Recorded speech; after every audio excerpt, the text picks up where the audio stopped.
پہلا کام یہ کرے کہ اپنے برے دوستوں کو ہمیشہ کے لیے چھوڑ دے۔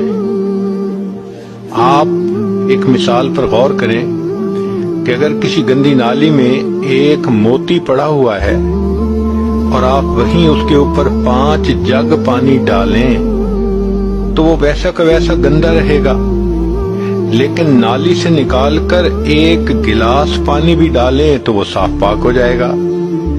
اسی طرح جس گندے ماحول میں انسان ہو اس کو چھوڑنا پڑتا ہے، ان دوستوں کو چھوڑنا پڑتا ہے۔ امام غزالی رحمۃ اللہ علیہ نے فرمایا، یار بد مارے بد سے زیادہ برا۔ فارسی میں مارے بد کہتے ہیں زہریلے سانپ کو، یعنی برا دوست زہریلے سانپ سے بھی زیادہ برا، اس لیے کہ سانپ اگر ڈس لیتا ہے جان ضائع ہو جاتی ہے، برا دوست ڈس لیتا ہے انسان کا ایمان ضائع ہو جاتا ہے۔ پھر فرماتے ہیں کہ یار بد شیطان سے بھی زیادہ برا۔ شروع میں یہ بات پڑھی تو ہمیں بھی حیرت ہوئی کہ وہ مسلمان ہو سکتا ہے دوست، کلمہ گو ہو سکتا ہے، تو شیطان تو بدبخت اس کو کیسے اس سے بھی برا ہو گیا؟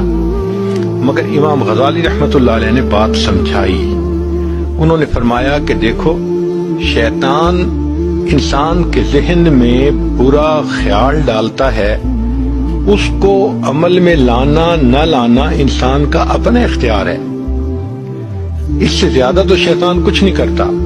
لیکن جو برا دوست ہوتا ہے وہ صرف ذہن میں برا خیال ہی نہیں ڈالتا، بلکہ انسان کا بازو پکڑ کر اس سے گناہ کروا دیتا ہے۔ اس لیے یار بد شیطان سے بھی زیادہ برا۔